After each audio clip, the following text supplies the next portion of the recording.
Mouth ban makes sense. No Tassadar though.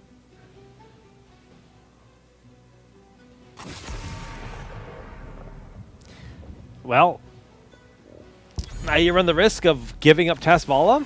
Okay, so not going to happen. Tas will be picked up. Vala could be grabbed as a denial, paired with, I don't see why not, Arthas.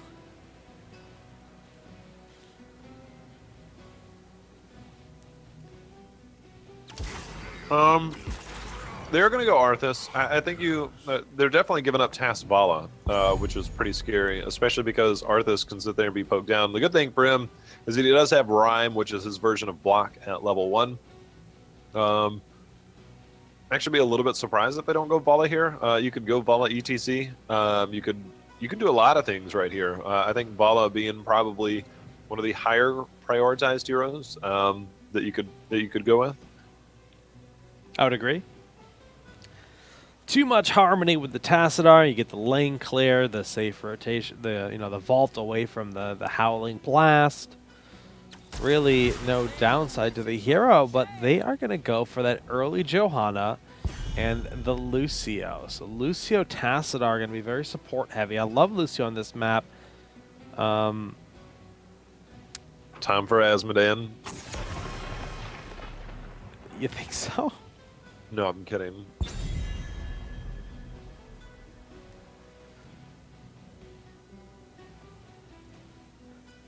Apparently, Hawaiians hate Hawaiian pizza.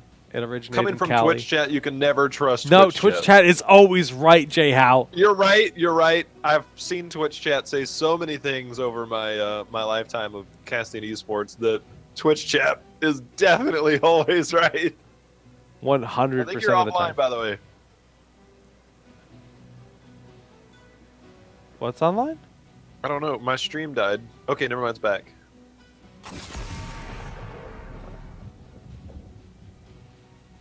Rhaegar van controlling the supports. Does this force you into an Ariel? Potentially? Morales? I actually wouldn't mind Morales. You don't have huge threat in terms of like burst damage and anything you try and fit into a comp with Lucio, Johanna, and Tassadar. Morales actually becomes much safer. It's true. I don't know. I think Goldariel is what I would go for.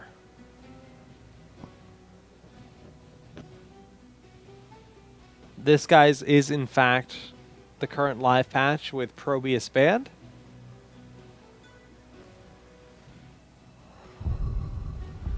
I like your idea of Gul'dan. I think he contributes to wave clear. He definitely will follow up on a lot to really put this team in. And if you can isolate somebody with Horrify, Greymane loves that, and you hit it right on the head.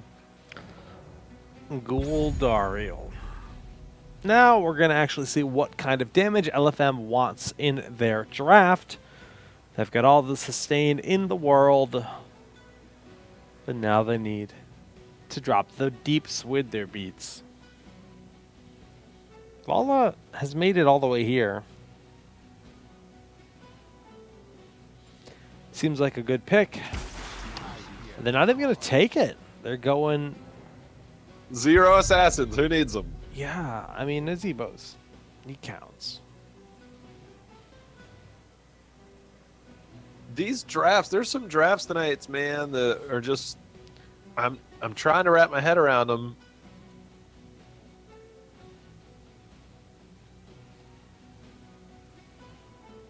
Like I said, Leoric does do well against Arthas because he's a much easier target to control if you are Leoric. I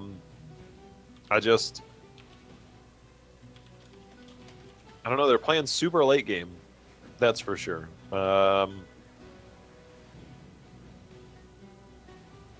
I'd say Ragnaros here would be a pretty solid option for your last pick. If not, I think basically anybody you want to pick at this point to solidify that front line would be a very, very good hero, and they are going to go with the Ragnaros.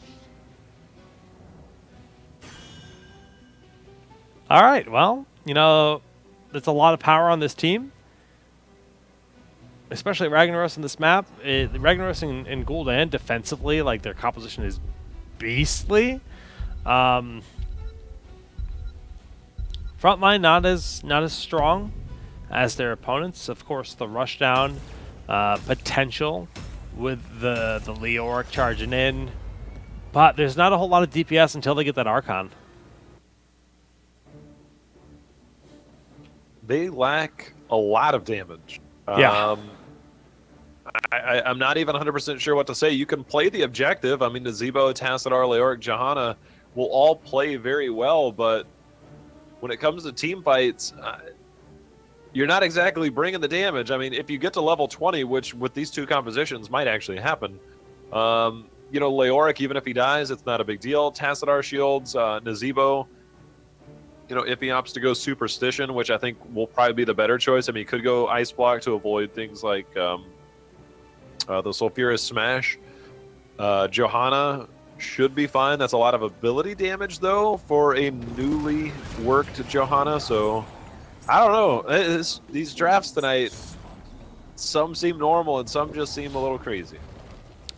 It's just kind of the state of the game with a new patch like this, when the warrior pool is shifting so drastically and everything else gets affected as a result. Teams are still tinkering, it feels. Will end up being a spider build for Nazebo level 1 because they do need that damage. I think that's very important for them. Q build for Gul'dan. We do have Frost Presence, so it's more for Arthas. The block.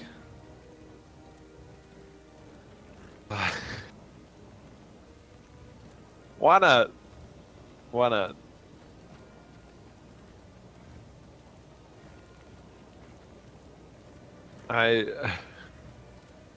I'm not 100% sure what you're blocking. I mean, Arthas' trait obviously is interesting. Yeah. But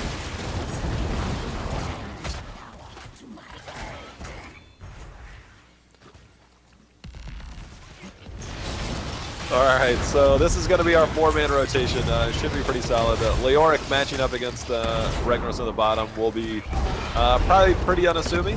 But this 4-man rotation, they're going to try and disrupt that with Arthas. You have that hard CC.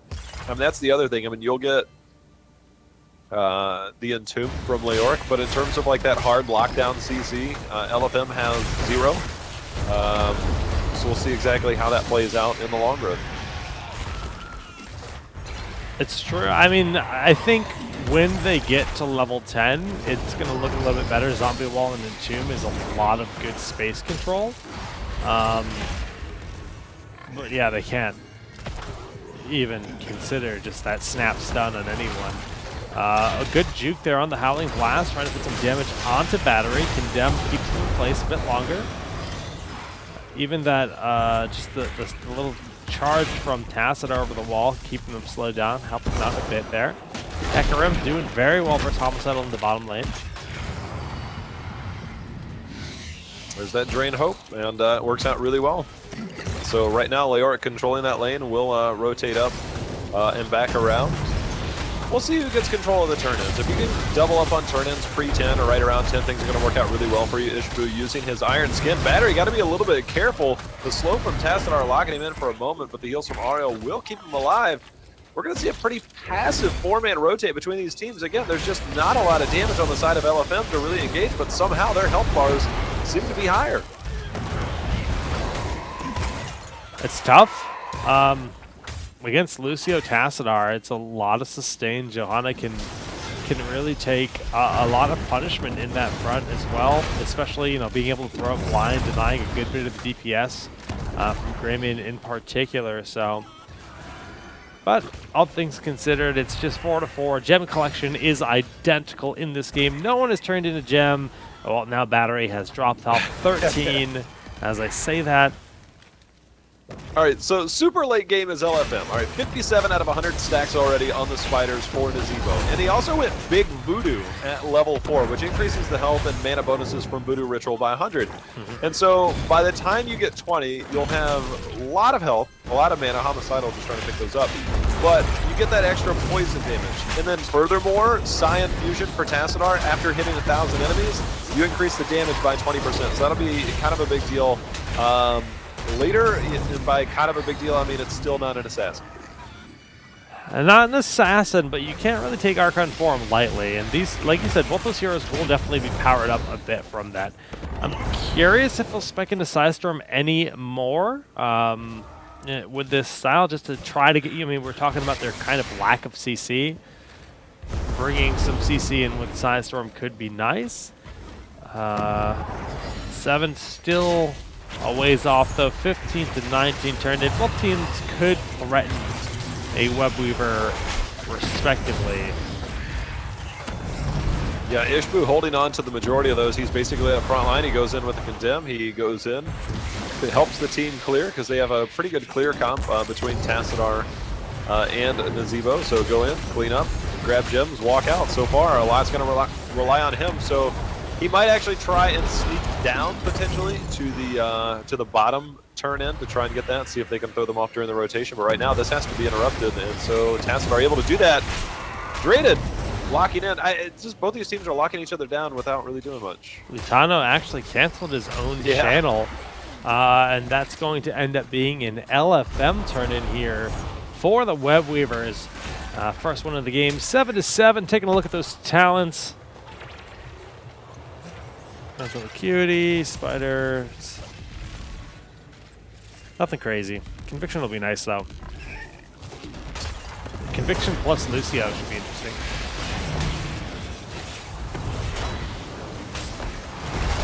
Yeah, that's a lot of movement speed. Leoric, Osine Renewal at level 7. This is a different game, a different meta, and something I'd never seen before. I don't even know what to make of it right now, but Webweavers quickly cleared out. Ragnar's using Molten Core on the bottom. Gul'dan quickly clearing out middle, and top already done. So not a lot of value out of the first turn-in, but as we said, the side of Even in Death has a pretty significant wave clear. Yeah, I think that definitely was showed off there. Like, did they get a single tower? Not even close to getting a single tower. From that turn-in, the 3-man Condemn is strong, but the sustain behind that just too much. Frozen X, a constant battery for How, and then he just mana taps. How heals him up. It's a never-ending cycle with the two. The harmony is real. Leo guarding this bottom coffer. Homicidal does have 30 in his pocket, one shy of a full turn-in. And honestly, it's more efficient to just grab those gems now to look for it here. The pressure on Hecarim. He does have Lutano and How rotating down. This should be a turn-in momentarily. Don't think Hecarim can stall this. And 10 not going to be in play for this, but we'll see if they can get more done with their Webweavers. Yeah, pretty even game thus far. This is potentially looking like it's going to be like an EU special to where we have like a 30-minute tomb game. Definitely going to have to try and make something of the Webweaver pushes because teamfights probably going to come at a premium in terms of kills. So we'll see how this plays out. First Webweaver phase, and very close to 10 is that of Even in Death.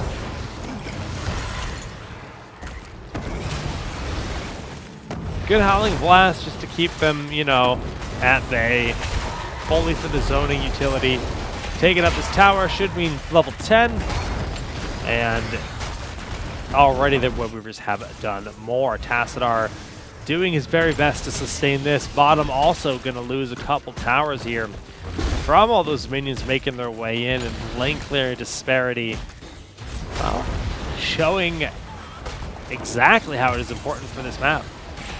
I must say that if I had seen Lava Wave, I would have probably lost my mind here. I'm really glad, you know, we've got everything locked in. Everything pretty standard.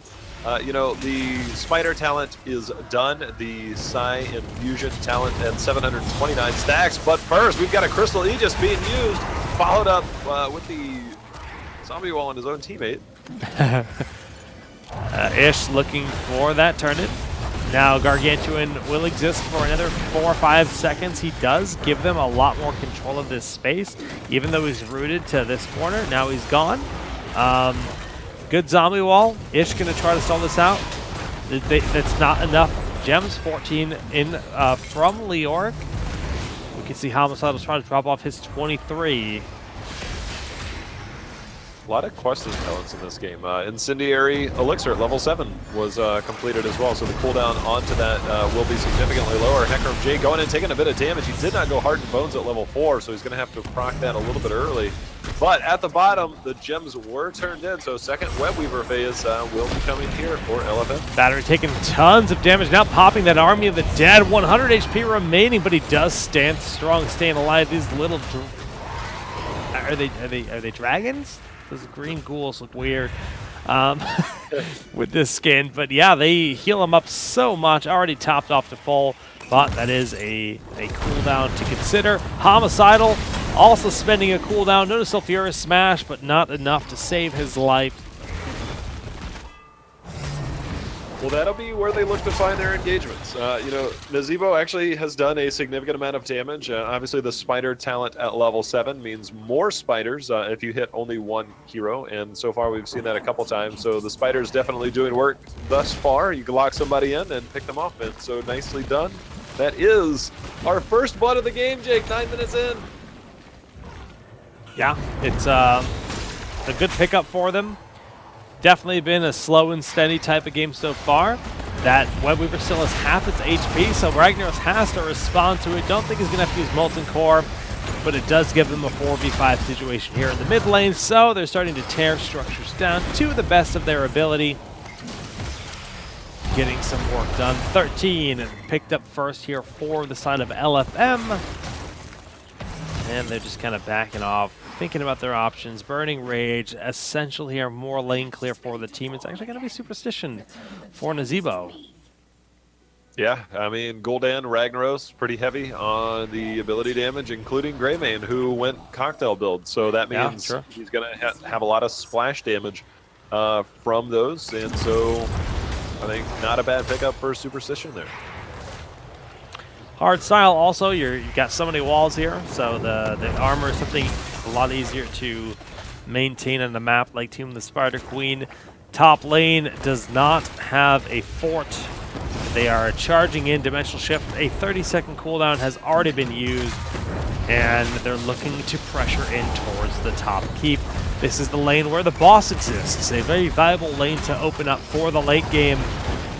Can create a win condition for your team, and those Web Weavers have to be responded to in the other lane, so they know they're safe in doing this. Offensive Molten Core used here. Good Howling Blast onto Draded. Get some good pressure. Arm of the Dead, get a top battery off. Don't know if they'll be able to confirm this keep or not.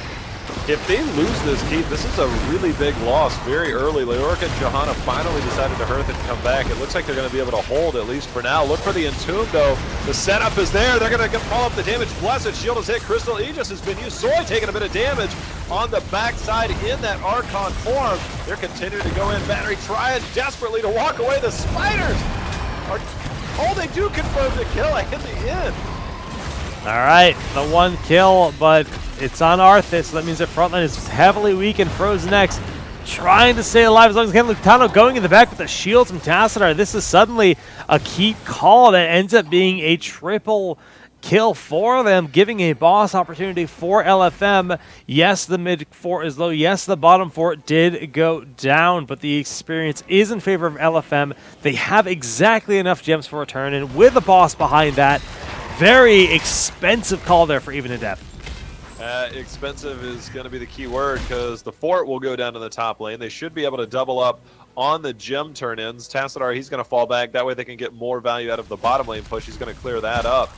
But they should be able to get this boss and get the turn-in as well, although Arthas, he's going to scout it out, at least for the moment. But we should see a turn-in here on the backside by Tassadar. The good thing is Ragnaros picking up the siege camp at the bottom.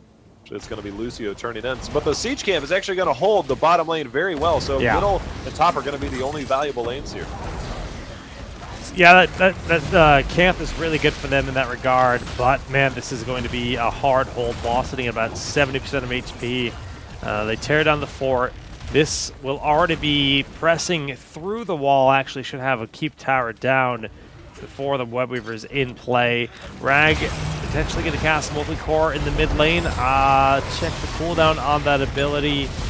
Is in fact ready to roll now. Just came off cooldown. All right, we'll see if he hops in that. If he's going to do it, he needs to do it now, but the Web Weaver is still pushing with the boss. This is a foregone conclusion, I think, at this point. Homicidal got in a little bit late. When you get it that late, you basically absorb all that damage immediately. So the keep is down. They might get more. They are still posturing. They're going to go ahead and back out. I think that's a good idea to back out, try and rotate over to mid fort, take down mid fort, and just open this map up and get that experience. Yeah, 16 is just about here for even in depth. This is the last fort down. You mentioned the Giants in the bottom. They have held onto that lane very effectively, denying the Web Weavers any push whatsoever. Pretty much a stalemate there, but the Giants persist on. 16 now here for even in depth. We do see the Rampant Hellfire going to be really good there for Gul'dan. All in all, still a very even game, but top keep down for one team, top keep vulnerable for the other. The only questing talent that's not done yet is the Mental Acuity, which requires hero takedowns, and 3 out of those 5 are obtained for Tassadar. Outside of that, Ragnaros, Greymane, Gul'dan, Arthas, they've all completed their questing talents.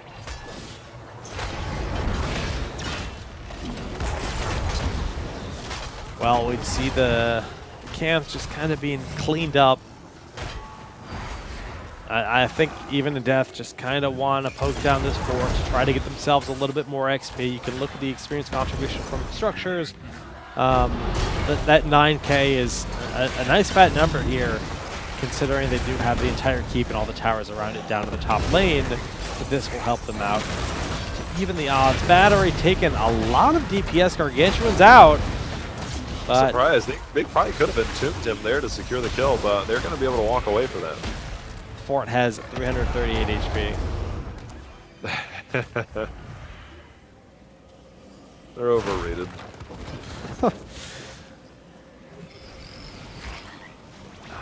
Even in depth still do not have enough for another turn-in. Bit of a struggle for them right now. Considering bottom has been pushed in this whole time, they haven't been able to soak that experience or farm those gems, so that the one downside to having your lane pushed out and Tomb of the Spider Queen, it's a difficult balance to find the perfect, situation for your team in that regard. Yeah, and just like right here, like you want to kill everything out there, but you need it to come to you so you can soak that XP, because even in death is a little bit ahead in terms, of gems, so they have the next potential turn-in. But what you need to try and do if your LFM is trying to deny it until 20, but Leoric just taking so much damage, will fall. That is their first kill of the game. Oh, it's a good one though. It gives them a few gems. It forces Leah out of the picture, denies the turn-in that they were looking for, and now they have enough for the Web Weaver. So it's kind of the opposite situation. Giants this time for the red team marching on in that will deny the Web Weavers the value that they so desperately want to find, but it should be a keep going down here as it's already very much exposed, evening the battleground and the experience very much so. Yeah, and I think this is a clutch move. You run into the same situation that the other team has, is that you've opened up a win condition. In that late game, you can get that boss as Hecarim instantly rooted the minute he comes back to life. But they're going to try and do their best to hold this down as the Web Weaver falling very quickly, but the amount of damage coming out, Leoric dropped again. But now they are holding, Jake. The Horrify has been used, though. Good Horrify. Battery's been standing strong with his Army of the Dead, but those skeletons have expired, and down he goes. Frozen X will end up following suit, and another late Molten Core, really just not feeling all that good for them. Lutano, this just feels like a rerun, goes deep after the fact, after the fight is just about over, to try to find a kill for his team, and gets it, but not before they lose 4 members once more. They did not get the keep, and this is going to be GG. Yeah, that was a really aggressive push, and they were not able to confirm enough damage. I'm just so surprised at how this has turned out. It just feels like a little bit of a misplay when it comes to the side of even in death. The comp of no assassins and basically playing the objective full EU style seems to have worked out here as LFM taking game number 1 in this finals. Yeah, really well played there for LFM. You know,